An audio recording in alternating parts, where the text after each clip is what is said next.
is up, guys? Nick here, helping you to master your technology, and welcome to my Galaxy S20 Ultra versus iPhone 11 Pro Max full comparison. Now, I switched up the background to a black one today, so let me know your thoughts on that really quickly. But let's begin by talking about the prices when these phones came out. The Galaxy S20 Ultra just launched in March for sale. It was announced in February, whereas the iPhone 11 Pro Max was way back in September 2019. However, you're going to see in this video it keeps up quite well, but the S20 Ultra is going to compete a little bit better probably with iPhone 12, but still, these are the two latest you can buy right now. Now, the Galaxy S20 Ultra starts at $1399, which is a huge price for a Samsung smartphone, and the iPhone 11 Pro Max starts at $1099. So for the first time, it seems like the Samsung is actually more than the iPhone, but is it worth more? We'll find out later in this video, so stay tuned. Now, we're going to begin by talking about the bodies and the build of both of these phones. Now, the Samsung Galaxy S20 Ultra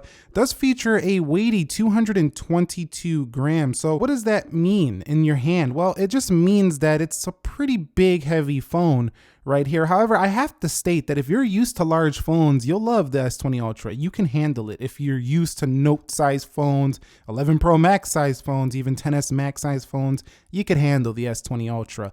The iPhone 11 Pro Max actually weighs a little bit more at 226 grams, but it feels a little bit more dense, I feel like, because of the stainless steel. It just feels a little more dense than the S20 Ultra, but the S20 Ultra is only slightly behind there. Now, when it comes to the glass, we have Gorilla Glass on the front and back of both of these, but I have to state that I still think the iPhone has got Samsung beat when it comes to this texture on the back. It just doesn't attract fingerprints. It's very easy to clean, and it just looks great pretty much all the time. So the back of the 11 Pro Max, I do believe, looks better than that of the Galaxy S20. That's all of them, any of the S20 series phones. You can see this will attract fingerprints if you do, place your phone in your hand without a case most of the time. That's what's going to happen to the Galaxy S20. You're just going to get those all over the place, and you're going to have to wipe that thing down quite a bit. And both of these do support IP68 dust and water resistance. So if you do submerge both of these phones in water, I don't know why you would, but if you do end up dropping them on accident in the toilet bowl or something like that, you are going to be a-okay. They're not going to die out on you. They have pretty good water and dust ratings. Now, talking about kind of like the display, you can see we have a 6.9 inch display here,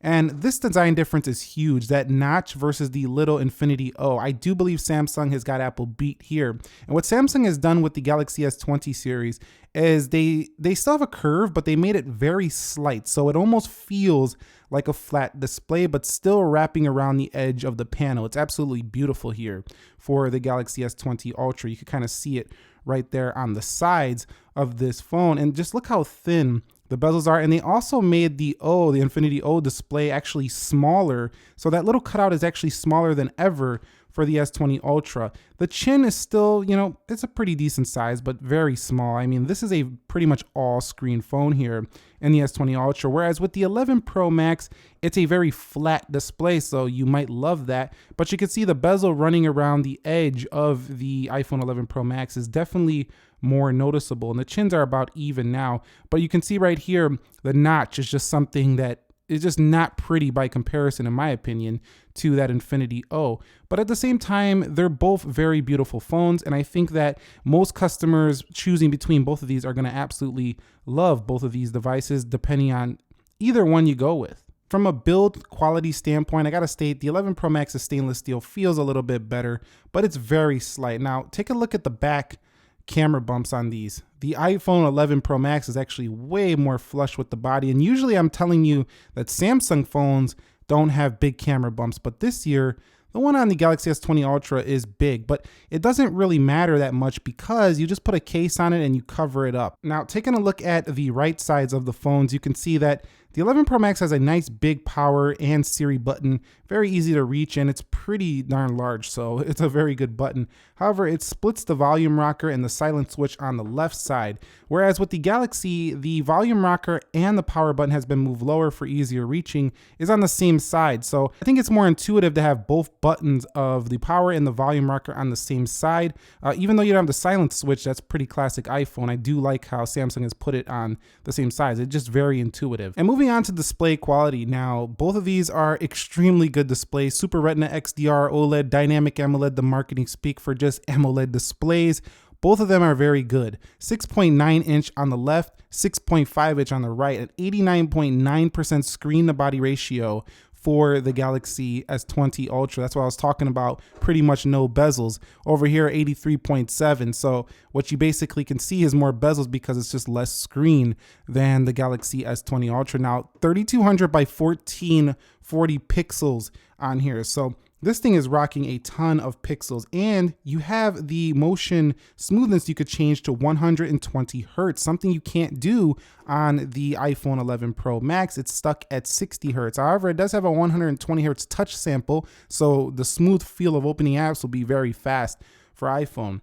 Now, both of these can get around 800 nits of brightness. However, I find that only kind of kicks on the Galaxy when it needs it, like in sunlight, whereas it can kind of be tweaked by yourself on the iPhone. So the iPhone can sometimes look brighter. HDR10 Plus support on the Galaxy S20 Ultra. And also, this phone has a little bit higher PPI at 511 PPI. So when you're getting really close to the text on the applications, you're gonna notice it's just sharper on the Galaxy, especially when you tweak it into the QHD mode. So you have to go down here, turn on 60 hertz, and then you could go to WQHD plus. Now, right now, you cannot use 120 hertz in WQHD plus. I believe Samsung's gonna update that soon, so you can use it in any mode. That would be great. But for now, you have to use 120 hertz in 1080, which does lower the overall PPI. Over here for the iPhone 11 Pro Max, because you don't really have to tweak the sharpness of the display, it's always looking sharp at 458 PPI, and it looks darn good. I really love how much brightness is usable here on the iPhone. You don't have to wait for the sunlight to kick on to see it. It's super bright pretty much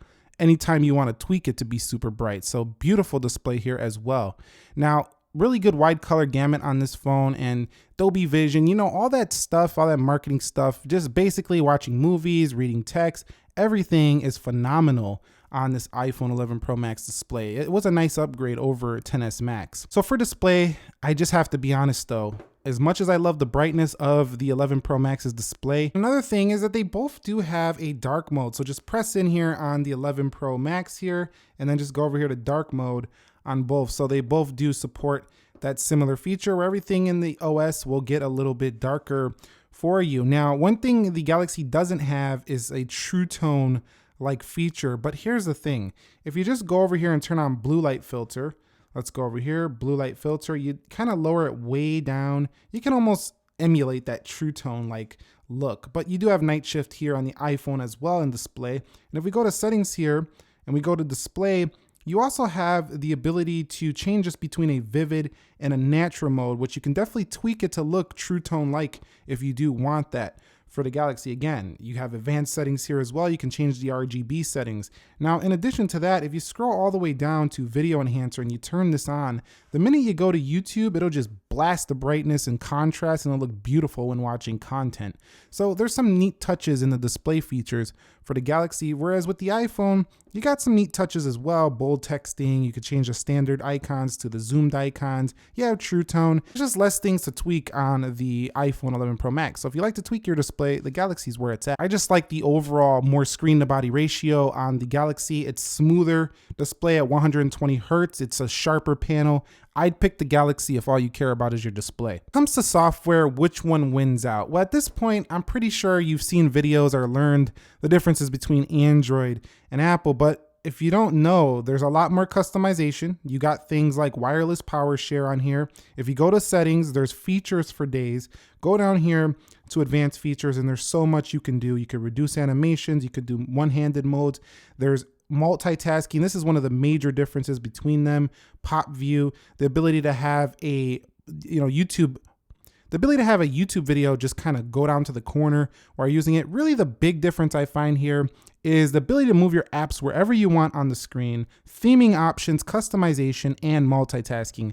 That is the big difference between Samsung phone and the iPhone. Now, over on the iPhone software, it's the grid of icons you're used to. It's kind of, you're within Apple's ecosystem, but you know this already. What the trade-off is though, is that you really get no real customization besides a wallpaper. However, Apple is improving in that they're giving you really nice widget tray over here that works well with your other products. So I do like the widgets over here on the left. If you go into the App Store, what you're gonna find is really good polished applications and polished software. So while you can't customize it the same way as you can on the Galaxy over here, what you will have in return is some really polished software, where the Galaxy can get pretty messy and it can be frustrating sometimes to find apps because things can be all over the place. So you really got to take some time to set up the Galaxy the way you want, unless you already had a backup and you just restore it from your prior Android phone. But if it's your first time coming, it's going to be an hour or two before you get it looking exactly the way you want. Now, when it comes to software updates, you are going to receive longer software update support for the iPhone as well. However, Samsung is going to give you 2 to 3 years. They might even get you in that third year. 2 is pretty standard though.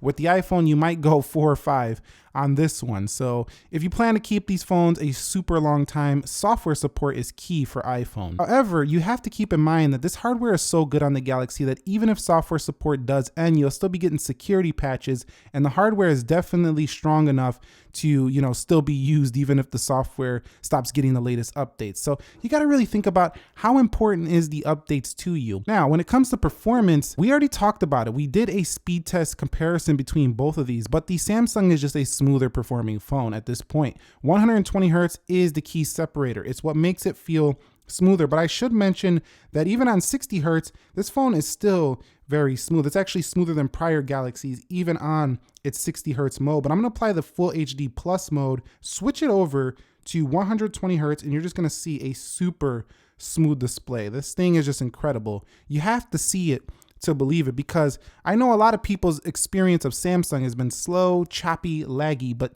you got to try these new ones. They're just very different. As a matter of fact, you can see some chop on the iPhone after using this 120 Hertz Galaxy phone, which is very strange for me to say. I did never think I was going to be saying that I could actually see some choppiness on an iPhone, but you do see it after you're using something with a 120 Hertz display like the Galaxy S20. This is even better than 90 Hertz like you see on the Google Pixel 4 XL, as well as OnePlus 7T Pro. But at the end of the day, one thing many people fail to forget is that both of these phones are generally doing the same things. They got messaging, their communication tools, they're great internet browsers, they're like computers in your pocket, both of them. So if you just learn a little bit how to use each system, you could get by using either, and you're gonna have pretty much all the same services and features. It's just a little bit of a different experience. So when it comes to storage, I have to say that the iPhone has some really good storage in the way that it works. So like you can take a lot of photos and videos and it doesn't seem to be filling up that fast.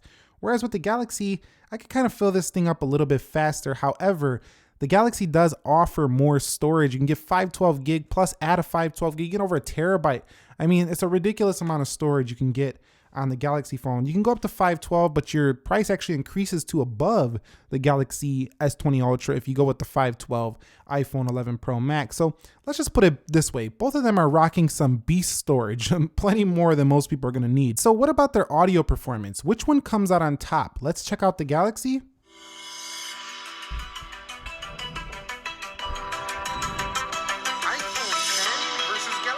S20 speed test. Let's begin with a boot up test in 3, 2, 1 and see how fast they do turn. So you've seen from the Galaxy that it was definitely a very solid, very loud audio performance. Now, if I go over here, you can see if I turn off Dolby Atmos, it will get a little bit lower. Now, this is a great kind of mutes the audio. So I think most people are just going to leave that on pretty much all day, every day, unless they're really trying to lower the volume. Now over here on the iPhone 11 Pro Max,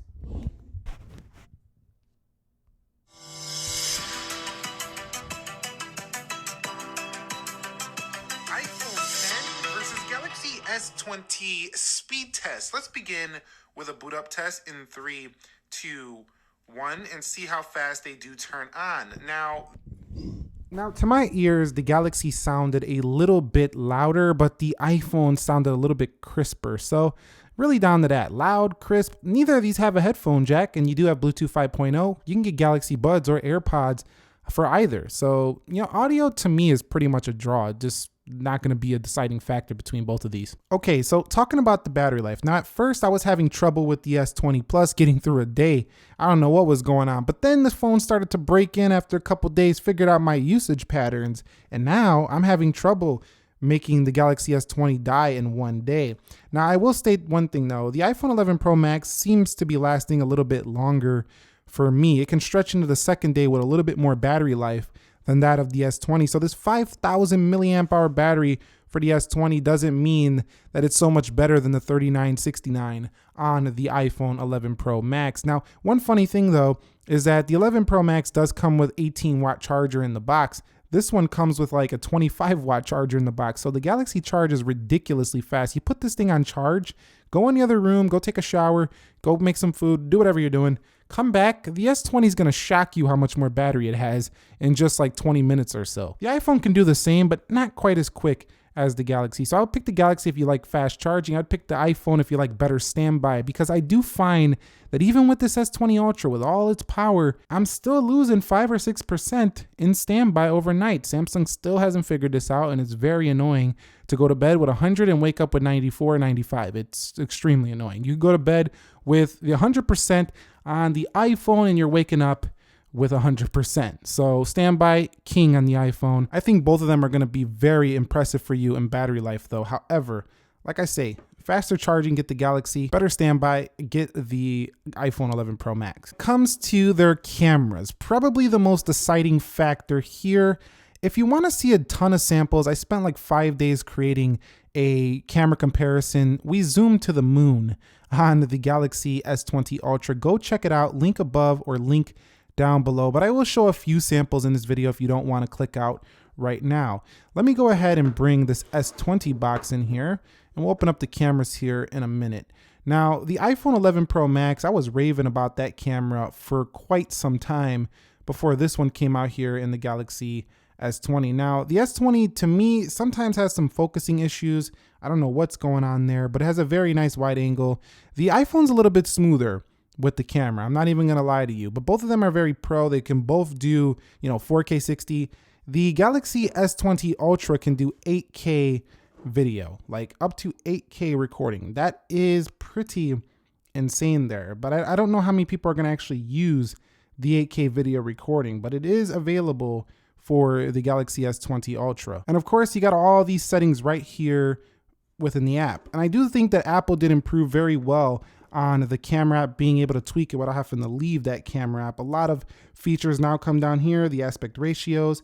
That's why I really like this phone's camera quite a bit. Also, an update brought the ability to change your video settings right from the app. Apple finally now has a phone that you don't have to keep leaving the camera app to change some of your primary settings. Now, they both have similar features, like you can hold down to record here, you can hold down to record here, you can swipe down to do a shutter, you can swipe to the left to do a shutter. A lot of similar stuff here on both. The megapixel count is huge upgrade for the Galaxy, and you can get sharper photos for that phone. However, the way Apple processes the photo and just the overall results just seem to be very pleasing on the iPhone still. When it comes to modes, Samsung is always going to come with a ton more modes than Apple's going to give you. And so the camera software tends to remind me of just Android versus iOS. More features, more minimalistic here, more simple on the iPhone. But both are pretty similar in the way they function. So I think anybody can open up these cameras and kind of know how to use them. They're both very intuitive. So you're probably asking, Nick, bro, I get it. I understand the cameras. Please just tell me which one is better. Which one did you like better? And it's really not a clear answer, but for me, for photography, I like the Galaxy better. It can zoom much farther than the iPhone, and the photos at 108 megapixels can be extremely sharp if you nail the focus. Now, I also like the fact you can 8K video record. That's pretty awesome, but you see there's some focusing issues going on with the Galaxy right now. Whereas with the iPhone, I would pick the iPhone for video. So because the iPhone has great video focus and really competitive photo quality, I think it's the more stable and safer choice here when it comes to the overall camera experience for the general everyday user. If you guys aren't afraid to mess around with the camera and really, you take your time, you're pro basically, I think many more might appreciate this Galaxy S20 Ultra more because it has a ridiculous amount of zoom, up to 100x. And so when it comes to the better phone call mobile reception, the Galaxy, it's no contest. It's 5G phone. It already has better phone call quality. It has better reception than the iPhone. Every time I'm picking the Galaxy on this one. And if you're in an urban area, you get even better reception and mobile phone call quality and stuff on the Galaxy. The Galaxy has got the iPhone beat here when it comes to phone call quality and, LTE, 5G, that type of stuff. The iPhone's behind here. And another question is, which one will last longer, the Galaxy or the iPhone? Honestly, both of these will last equally as long. In terms of software updates, they will be more supported on the iPhone 11 Pro Max. In terms of software updates, the 11 Pro Max, of course, is going to beat the Galaxy in long-term software support. But even though it can beat it, it doesn't mean the Galaxy is just going to all of a sudden stop working. It's just not going to be on the latest software. But because Samsung does a pretty good job of making their software pretty stable, you're still going to be able to use this 3-4 years if you want to on the S20 Ultra. You just might be on a year older software. So which one should you buy? This was a lot closer than I thought. The Galaxy seemed like it was going to just crush this iPhone 11 Pro Max. And for a lot of people, it does crush this iPhone 11 Pro Max. But surprisingly, this iPhone 11 Pro Max still has a lot of things it beats this Galaxy on, like the feel of the back plate here on the back of the phone, better video quality out the gate. I think Samsung could match them if they can prove this with a software update, these focus issues I'm having with this phone. In terms of display, Samsung's got them beat as always. Battery life, it's a bigger battery in the Samsung, but they both seem pretty comparable. The Samsung phone does have the smoother feel, smoother display, but it's still going to be down to you want iOS or do you want the Samsung One UI. I also think that these are so similar. If you're open-minded enough, you can just use both, or you could have the iPhone 11 Pro Max and a Samsung phone. Not necessarily both of these, but it's not hard to just use both if you just like both platforms. So that's it for me. If I had to only pick one phone here, it's really, really tough, but I would probably pick the iPhone 11 Pro Max just because I know it's gonna last longer in software. I like the video performance right now, and as good as the Galaxy is, it's just not quite as refined and polished as the 11 Pro Max, but it is so close, man. It is so close, but I was really disappointed with this video quality. I will do an update video if Samsung does fix this focusing issue that I seem to be having pretty much every time I open the camera app on the Galaxy. I will do an update video, and my thoughts could change, but as of now, I still find the 11 Pro Max to be the more polished, refined phone. I can't wait to see what happens with the Galaxy Note 20, so be subscribed to see that comparison later this year. Thumbs up if you enjoyed the video. Any questions, comments, concerns, drop them down below in the comment section of this video. If you found it helpful, entertaining, informing, I would appreciate if you leave it a big old fat thumbs up. Nick here helping you to master your technology. Be sure to be well, and peace.